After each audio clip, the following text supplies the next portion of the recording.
All right, thank you so much for being with us on 89.7 Contact FM. My name is Eugene Anangwe. The show you're listening to is one-on-one, and of course we are interactive. If you want to participate in the program, if you're using Twitter, the hashtag is 101RW. We are able to trace and track your feedback or comments or questions concerning some of the conversations we're having with my guests right here in the program.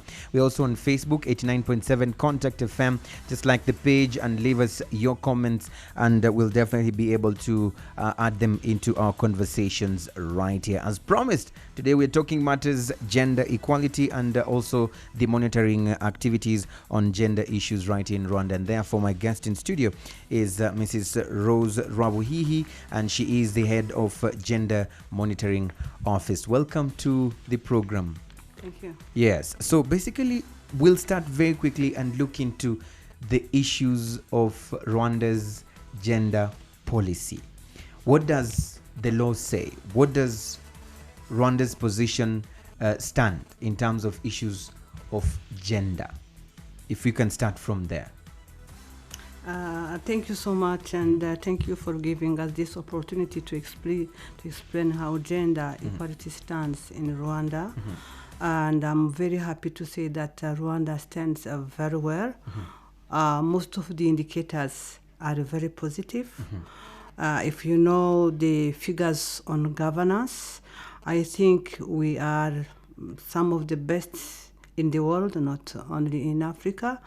I'm not only talking about parliament that is known everywhere, that our parliament has shown a good example of gender equality and promoting women participation.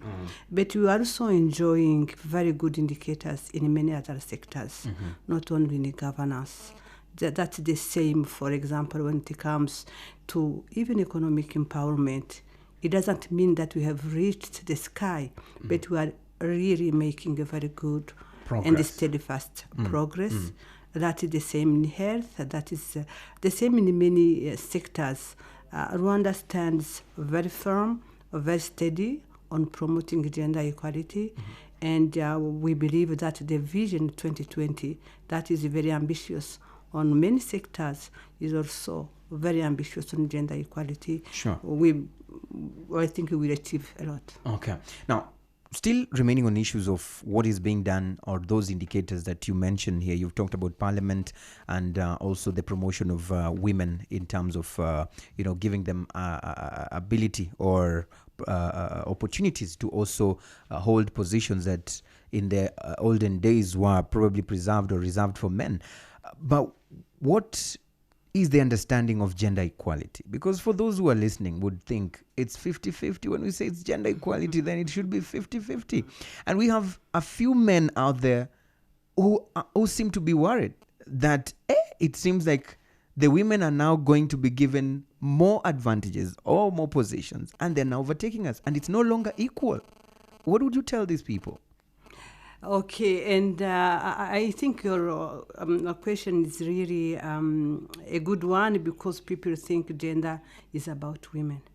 Gender is not about women. Gender is about men and women. Gender is about boys and girls. Yes. So gender is about all of us. And what does it mean, promoting gender equality? Promoting gender equality means giving the same opportunities to men and women and boys and girls equally, equitably, so that they can enjoy the development and the rights as anybody in the country, the citizen. Is this what is happening today? Do we have that equal? When we say equal, do we say 50-50? Equal you mean, no, yes. Equal doesn't mean only figures. Equal means that what I can get, you can also get it. Nobody is going to prevent you to get it. Okay. Let's speak about education, for example. Sure. Some families might say, I don't have much money, I'm going only to promote boys. But in gender equality, we will say, give the opportunity to all the kids. And this is what Rwanda is about. When we are talking about jobs, for example, don't look at this. I'm not giving this job, she's a woman. or I'm not giving this job because she's a man. So they have the same opportunities, they're enjoying the same benefits. You know that in some countries, for example, you don't give the same salary to on equal. We still have these cases? Yes. And what are we doing about them? Not here in Rwanda. Oh, okay. The law is clear. Not here. No discrimination about gender. That is the first thing that is enshrined in our constitution. There is no discrimination based on anything, race, ethnicity, or gender, or religion. Or religion. But so as we talk, how do the figures stand today in terms of cases that have been reported, or we have zero reports of such cases happening where people have been discriminated on the gender basis? Let me say that everything is not equal. Okay. What is happening in the economic sector is not happening, for example, in the governance. We are making strides in the governance. We are making very big, huge progress in education, but this is uneven.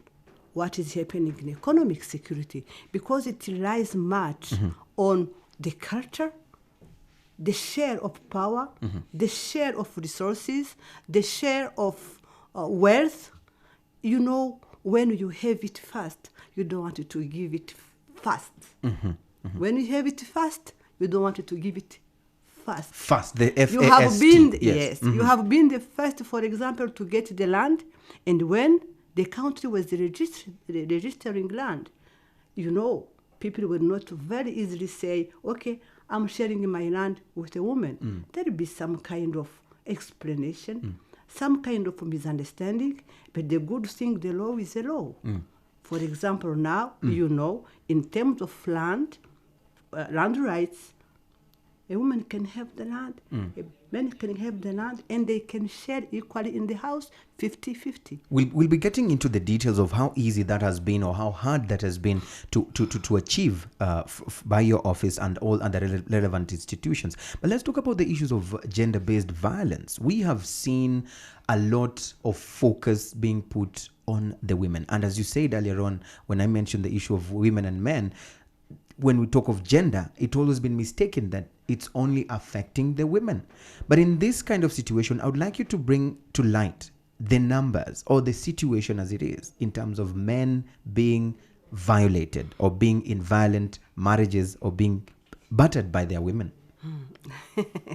I think you want me to show that men are also suffering it's from important. violence. It's important we say this. Yes, they do. Yes, they do, but not on the same proportion. I might say it is around not even 10%. But this doesn't mean that we should not track it. That doesn't mean that we should not address it. And we are doing violence. Gender-based violence is violence. So we are not looking at this is a man who has been abused. We are not getting in it. We are not giving a response. We are not preventing it. But what we see is that more women are much more suffering than men. I also have to say, because of the culture, because of the kind of image of masculinity, men will not report easily violence that they are being committed. So as we go into the issue of why men or not most men would report, are those figures official, that 10% of men are being battered? The police has, for example, the police recently showed the figures of men who have been killed by women, but also women who have been killed by men. And I think we have around 30 people who have been killed in 2012. I'm not very sure of the figures because I didn't bring all my figures here, but it is around 30. And the police has completely disclosed that figure. It is not hidden. It's a crime, and all the crimes we can know and try to prevent it. So nobody is hiding figures on men. Men are also being abused. Young boys are being abused, beaten by their parents, beaten by mothers or fathers, abandoned. You have seen kids thrown in toilets, etc. The violence against boys, men do exist. But what I confirm is that the proportion is not the same. But the way of addressing it, the emphasis that we are putting on it is the same. Is it? We want to prevent any violence against anybody. You mentioned earlier on that most men would not be, comfortable to go and report that they're Yes. being abused. Yes. Why is this? And how are we dealing with the issue of making it easy for them to report? What are we doing to make it possible for them to easily go and report? The same awareness we are putting on women. Even women were not reporting it. Okay. Because of many reasons: fear, economic reason, social reason, stigma, and many other things. But today they are reporting. Today they are reporting more and more. They are not all reporting because for those reasons they are not yet completely eradicated. But they are more and more reporting. And the society is more and more reporting it. But when it comes to men, when to go to public hearings, when we invite villages to come and talk to us, we will see much more women. And a few men will come in the back, say, I have something to say. So should we then create more back door processes for men to go and report? They are already. They are there? They are not to be created, they are. The Gender Monitoring Office is not the FEMA Gender-Based Violence Monitoring Office. It's the Gender Monitoring Office. We are monitoring as well For what the men. is happening to men. And the same awareness we are promoting so that people can report it. We do the same for everyone. And civil society is doing the same. And the police is doing the same. And I think this is something that maybe you journalists, radios, you should be supporting us to do. That men can also not look at their masculinity and not reporting. Their egos. They should be, yes. Maybe that is one Also of the a problem. reasons. Maybe. Let's talk about the sharing of responsibilities and the performance of your institution. We also have the Ministry of Gender and Family Promotion, and we have the Gender Monitoring Office. How do the two of you, or these two institutions, fuse or work together without anybody feeling that probably there is maybe duplication of responsibilities? There is no duplication at all. The issue is maybe because people wanted to lump everything in the same basket, because we have the Ministry of Gender that is assigned of coordination, oversight, policy issues, etc. But the Gender Monitoring Office is tasked to seek accountability. That is very different. And we are reporting to the Prime Minister's office because it is an issue of accountability. We monitor all the institutions, being private, public, faith-based, civil organization, to see whether gender equality is a principle of the Constitution, is the principle of good governance in this country, is respected. We have committed as Rwandan, we have committed as the government of Rwanda to promote and to establish equality and fight discrimination based on anything.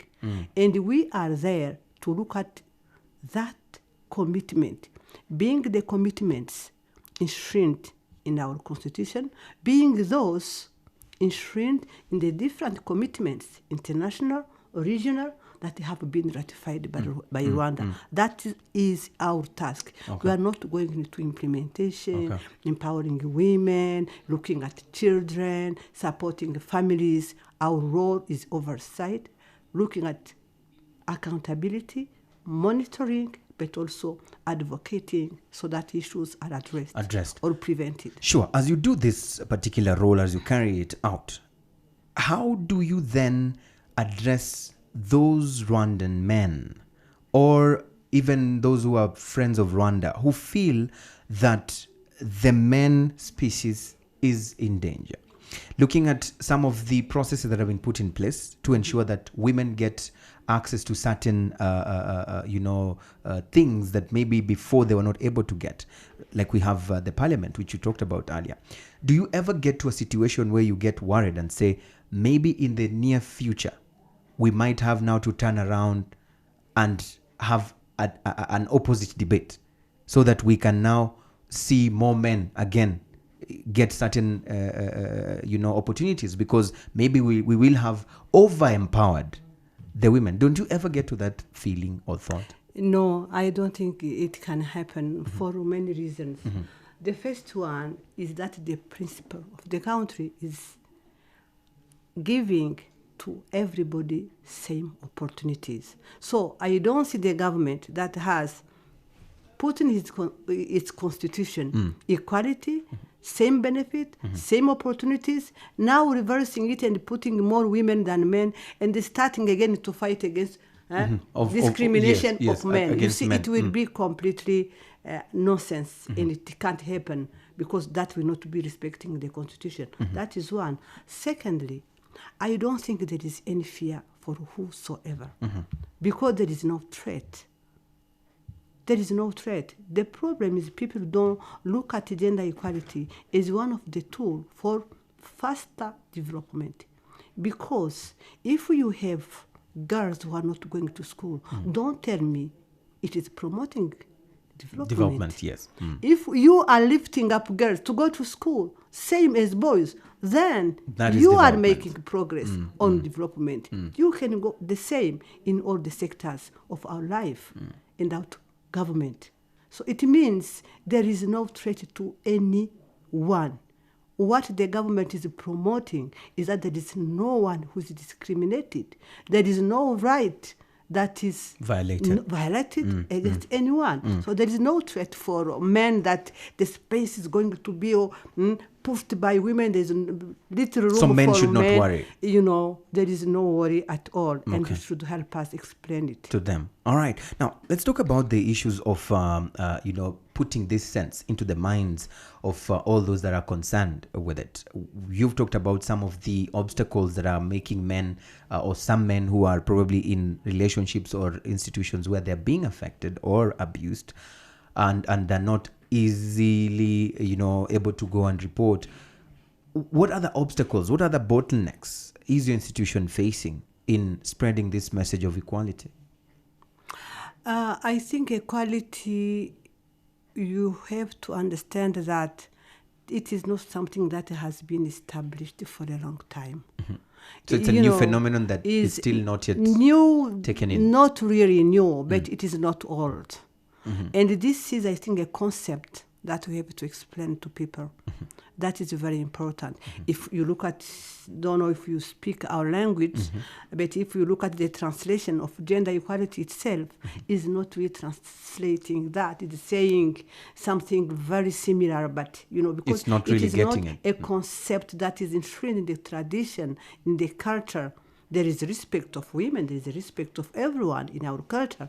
But that kind of equality might not be existing. It is being built, it is being promoted, and it will take time. Those kind that are touching on behavior, that thing that is touching on some kind of power sharing, Yes. that it takes time To to be change fully- the mind. yes. It is not because we have laws that it's going to happen today. It will take time. And All I right. think really... So majorly tradition is one of the things that is hampering the full No, success it's not of only this campaign. tradition, because you know what? When you have power, it's very difficult to relinquish. You can give, but if somebody is trying to take what you have not yet given, you might resist. It becomes a So, problem. yeah, the understanding is also an issue. Okay. Now, the Rwanda Men's Resource Center today in our news was urging the men and women to fully be careful not to misunderstand and to misinterpret the gender, equality issue. Because in their opinion, they're feeling that we have a group of men or a group of women who translate this into a battle of superiority. At the end of the day, you men, you've been thinking that you can do this, but because we've also been in the kitchen, because of equality, you can also go in the kitchen. Because of gender equality, you can also put the baby on your back and take care of the children in the home. How then do we deal with this issue without having these kind of fights? How then do we achieve this ambition of creating an equal society for both, where men and women can compete favorably or be or live harmoniously with equality without having these fights? Let me just address something you've said. The kitchen is a nice place. Okay. The kitchen is a nice place. What is in the kitchen? It's food. It's food, and food is good for and everybody. food is good for you and for me. Yes. So let's not stigmatize the kitchen. The kitchen is a nice place. And you know, we Africans, for example, in my culture, no man will even pass through the kitchen. You'll go through the other doors of the house, but not through the kitchen, because the kitchen has been stigmatized. And it's said to belong to the woman. And because just you don't favor it, you put there who doesn't have the power. But that is not the problem. As you know, the best cook are men. Okay. So the problem This is nice not, coming from a woman, eh? Yes, and this is not even, you know, the problem is, what is it giving incentives? When something gives incentives, you know, everybody wants it. Okay. If it is about to go and cook in Serena, you're going to go faster than me. Because it's money. Because there is money in there. There is money but in if it there. is just in the kitchen, So it is becomes not, a problem you at see, home. It Yes. is not the kitchen. If that kitchen at home was paying, then you'll go there. I want to have to beg you. So the problem is, what is the incentive inside? So you're trying to say that men That really is one want thing. incentives at the end of the day? I can give you another example. When you go, for example, to Senegal, you see that the how do you call it, the nuts, Kola nut. the cola nuts, the men who are doing cola nuts, the agriculture of cola nuts in Senegal and the many other countries. But when it comes to beans, it will be, for example, For the women. here it will be for the women, because what is yielding is money, is little. You'll find in one country rice is something that people don't want, and it will be women. All right. It's So what meaning the message you're saying here is we need to move our minds off the incentive the perception stigma and is, the stigma. Yes, All right. the stigma, the stigma, that is the issue. Okay. When you look at things and say it can't yield a lot of money, then you push it aside and you try to put somebody else on it. Okay. But what we are trying to do is to make sure that everybody can get the same incentives on anything that is being produced or Okay. Thank you so much for those highlights. Because of time limiting factors, I'll only give you maybe less than 60 seconds. If you can just share with us some of the great ambitions or other plans that you're planning in the very immediate future in terms of working on gender equality issues. Just 60 seconds. Thank you so much. I think what we are trying to do in the government of Rwanda is to make gender equality a principle that is respected by everybody, meaning individuals and institutions. Okay. Thank you so much for that. And that is the one-on-one featuring Rose Rabuhihi, the head of Gender Monitoring Office in Rwanda, definitely talking matters gender equality and, of course, clearing some misperceptions on issues as far as gender equality is concerned. It is here that we bring the curtains down for this week's one-on-one editions. My name is Eugene Anangwe. Let's keep in touch on Twitter. Hashtag is 101RW. Goodbye for now.